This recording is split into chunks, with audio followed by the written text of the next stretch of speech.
The alien warships blotted out the stars as they drifted across the horizon of the mining colony, their hulls glowing faintly from the energy coursing through them.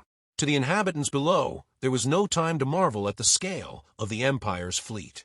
The bombardment began in silence, dazzling lances of white light peeling the surface away, each strike as casual as a man brushing crumbs from his sleeve.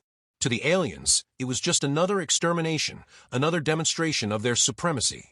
On the command deck of the flagship Virex Dominion, Admiral Kethra leaned on the armrest of her command chair and watched the report scroll past with the disinterest of a seasoned predator. Her eyes, pale and reptilian, flicked from one display to another, never betraying emotion. Her officers shifted uneasily, waiting for some acknowledgement, but none came. For Kethra, this was routine. Human colonies broke in hours, sometimes minutes. Their cries for mercy were already predictable, their futile defenses laughable. Third sector neutralized, her strategist murmured. Survivors attempting atmospheric escape. Kethra raised a clawed hand. Swat them. No need for dramatics. Save the fuel. The crew chuckled dutifully, as though it were a clever jest. One officer smirked and added, "The cattle always run, don't they? Never fight. I almost miss the ones who screamed."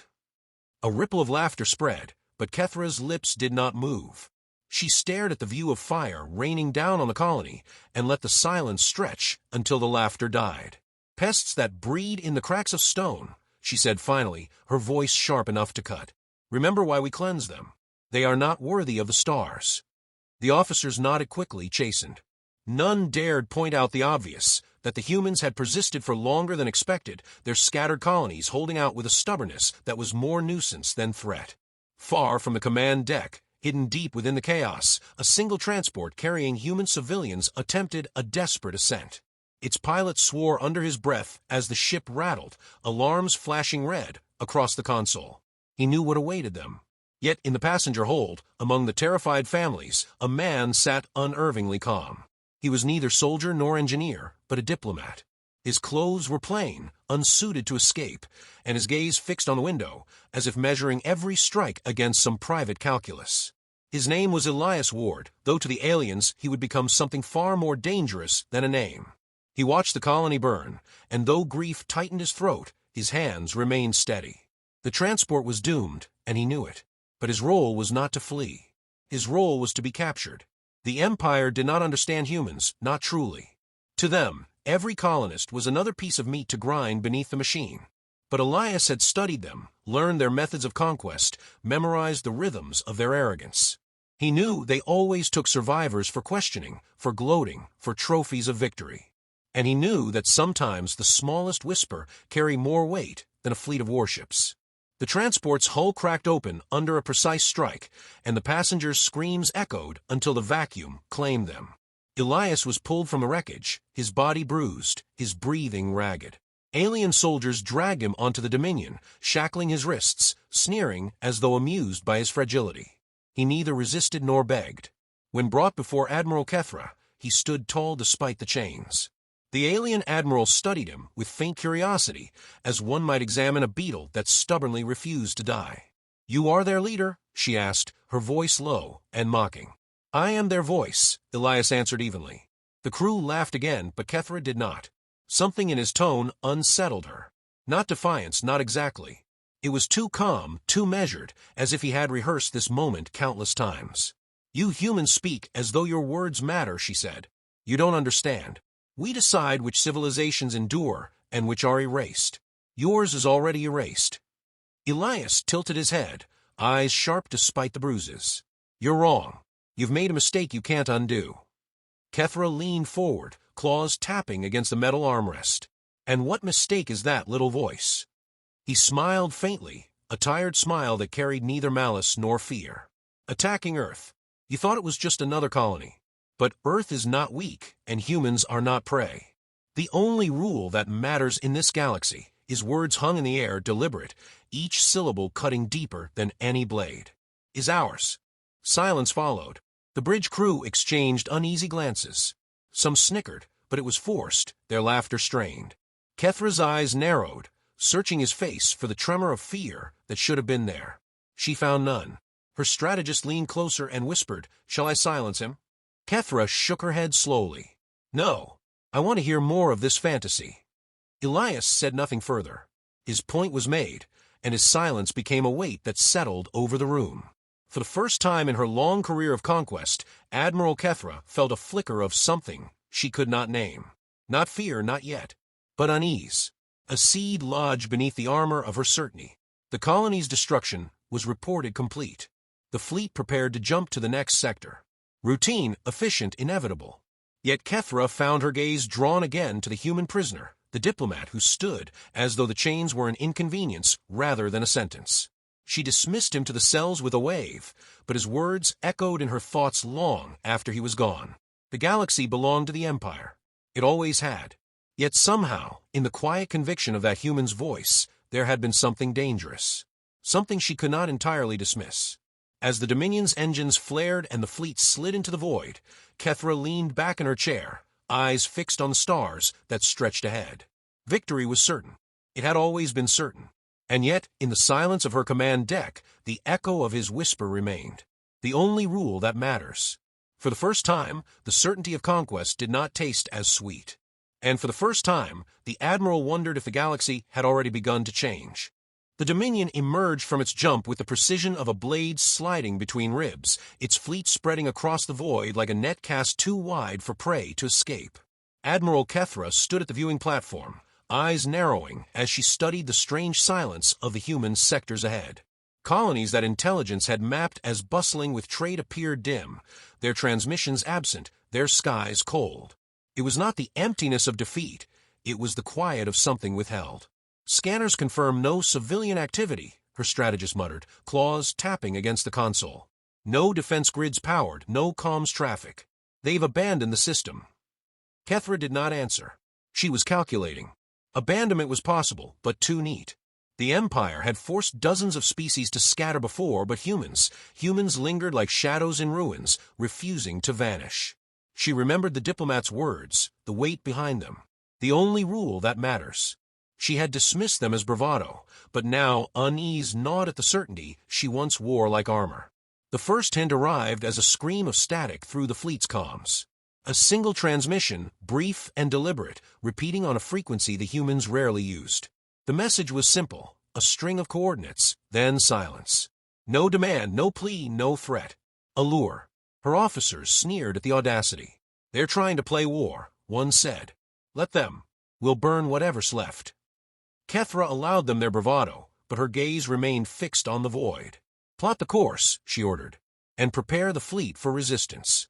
They want us to follow. We will oblige. The fleet surged ahead, filling the void with the arrogance of inevitability. Yet when they emerged at the coordinates, they did not find resistance. They found a graveyard.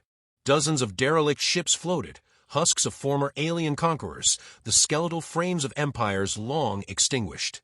The silence of their corpses was deafening. To most of the crew, it was simply debris, irrelevant to the current war.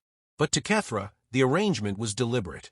The ships formed a perimeter, their husks aligned with geometric precision, as though someone had dragged them here and left them as a warning.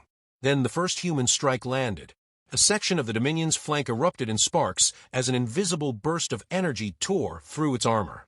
Across the fleet, smaller cruisers flickered in and out of existence, consumed by precision shots from nowhere. No weapon signature matched. No trajectory could be traced. It was as though the void itself had teeth. Impossible, one officer hissed, scrambling over data. No fleet detected, no energy buildup.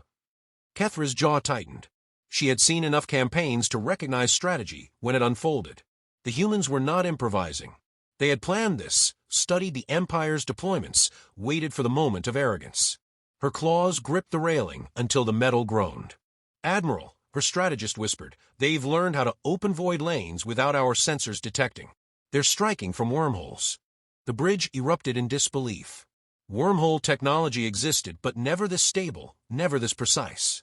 Even the Empire, with its millennia of dominance, had only mastered crude deployments.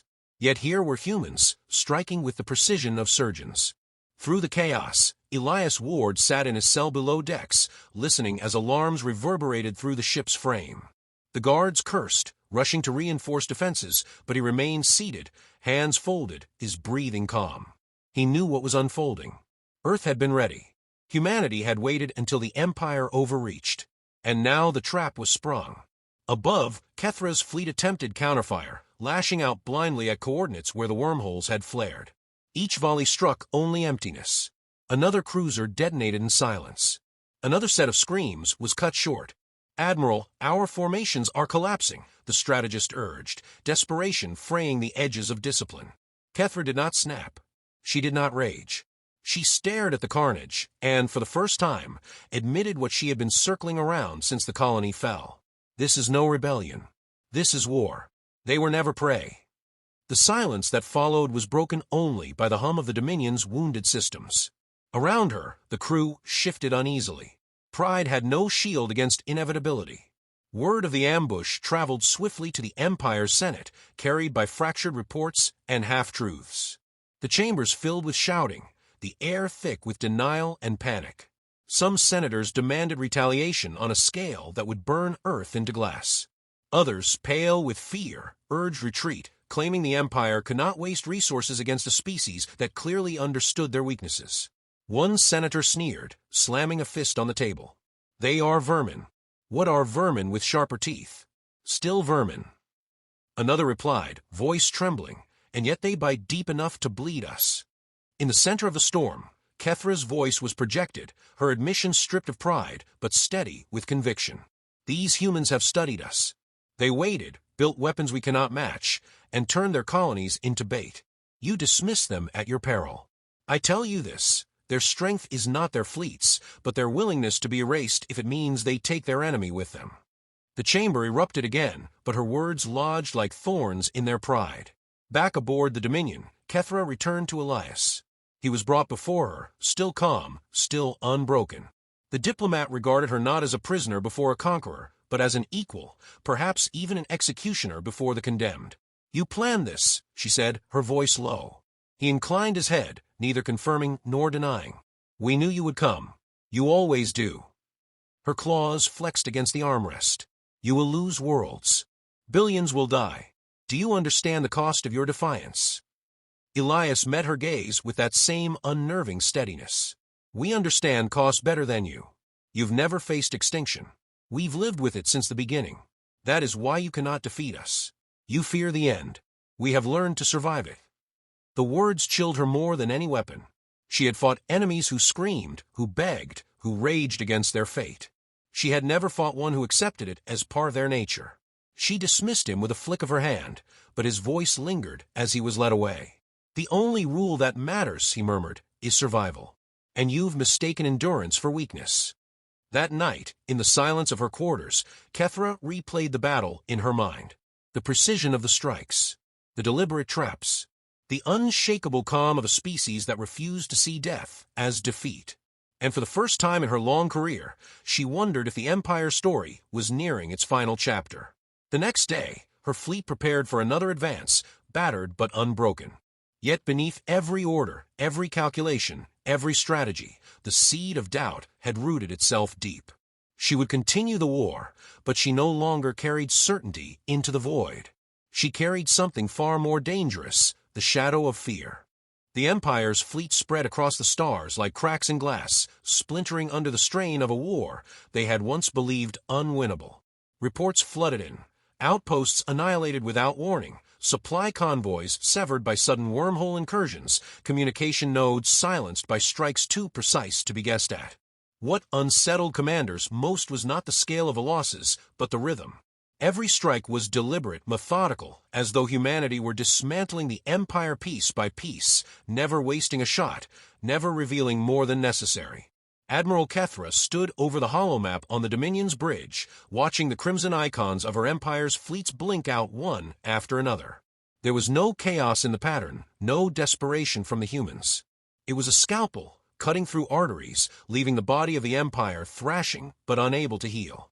Her crew tried to maintain discipline, but fear leaked through in their every movement. They glanced too often at the shadows beyond the glass, flinched at sensor spikes that proved false. They were beginning to feel hunted. "They strike, and then they vanish," her strategist whispered, as if raising his voice might summon them. "How can prey vanish into the void itself?" Kethra said nothing. The human diplomat's words haunted her more than she cared to admit. Survival as rule, inevitability as strategy.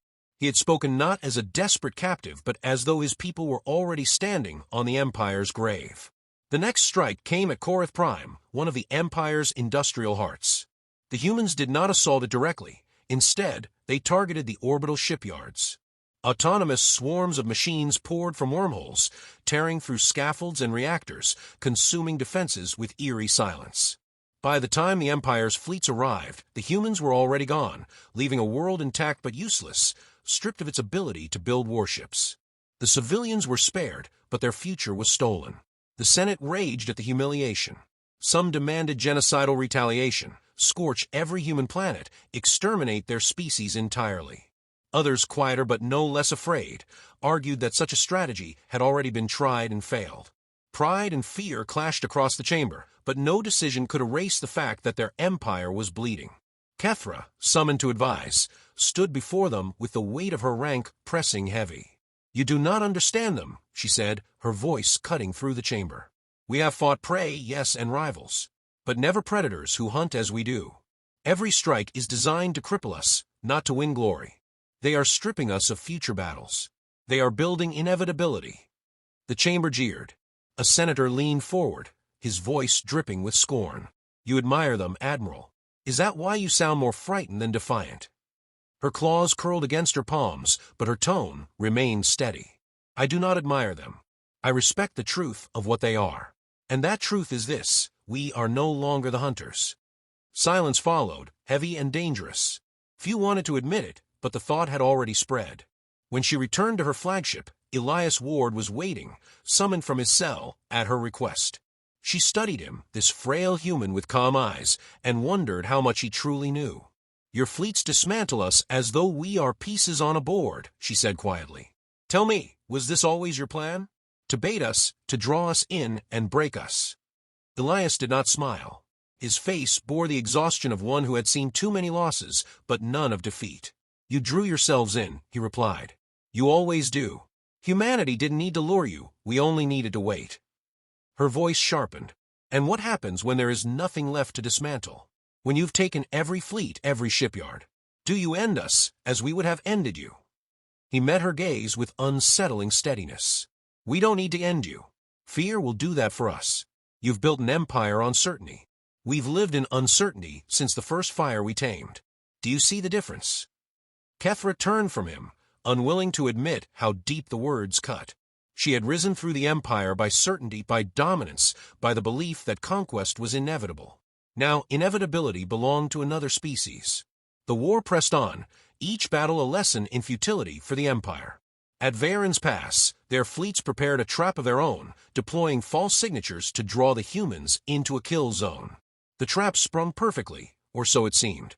But when the wormholes opened, the humans did not emerge where expected. Instead, they appeared behind the Empire's formation, cutting through command ships in seconds. It was not luck. It was anticipation. The trap had been studied, dissected, and turned back on its makers before it even began. Survivors spoke of the human silence during the battle. No threats, no boasts, only calm, clinical communication among their fleets. Phase 3 complete. Targets neutralized. Proceed to extraction. It was the silence of inevitability, and it broke something inside the Empire's warriors. In her private quarters, Kethra watched archived human war footage, fragments gathered from ancient Earth broadcasts. She saw armies tearing themselves apart, cities burning, weapons that could have ended their own species wielded with reckless frequency. And yet, despite every self-inflicted wound, humanity had endured. No species, she knew, had courted annihilation so closely, so often, and still risen stronger. She realized with a sinking dread that the Empire had mistaken brutality for strength, when true strength lay in survival through ruin. That night, she dreamed of fire falling not on human worlds, but on her own, and of Elias's voice whispering through the smoke, "The only rule that matters." The next offensive was inevitable. Humanity no longer probed. They advanced. Entire fleets of autonomous craft surged through wormholes, striking not at the fringes, but at the Empire's heart. What unsettled the Empire most was that the humans spared cities, avoided civilian slaughter. They struck with surgical precision, erasing only the capacity to wage war. It was not mercy, it was control. They were shaping the future they wanted, not merely surviving it. Kethra stood again on her bridge as alarms flared, reports of simultaneous strikes flooding in from every sector. Her strategist looked to her for orders, eyes wide with the same fear spreading through the crew. For a moment, she hesitated. She, who had never faltered, felt the weight of inevitability pressing down. "Regroup," she ordered at last, her voice steadier than she felt. "Pull back to defend the capital. If we scatter, we are nothing. If we stand, perhaps," she trailed off, unable to finish the lie. In the quiet after her command, she thought again of Elias in his cell, calm in chains as though the chains belonged not to him but to her. The war had begun as conquest. Now it was survival. And for the first time in her long career, Admiral Kethra doubted whether survival was hers to claim. The capital world of the Empire burned in the distance, its planetary shields flickering like the last heartbeat of a dying giant.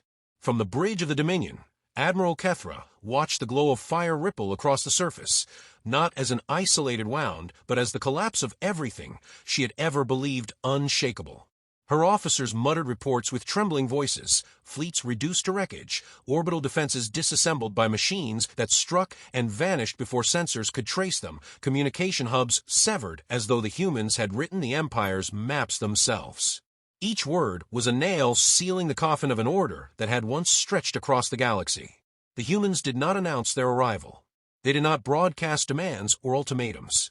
They simply appeared, ship after ship, sliding out of impossible wormholes with surgical precision, encircling the Empire's last stronghold in silence. There was no grand display, no arrogance. That, more than anything, unsettled Kethra's crew. The predators they had mocked as prey did not roar in triumph. They whispered with their actions, every strike a reminder that inevitability carried no need for spectacle. Kethra straightened in her chair, forcing her voice into steel, though her heart dragged with dread. "We hold the line," she said. "We are the last shield. If we fall, so does the Empire." Her strategist looked at her, as though she had spoken a lie. They both understood. "Admiral, the Empire has already fallen." She wanted to strike him, to silence the defeat dripping from his words, but she could not deny it.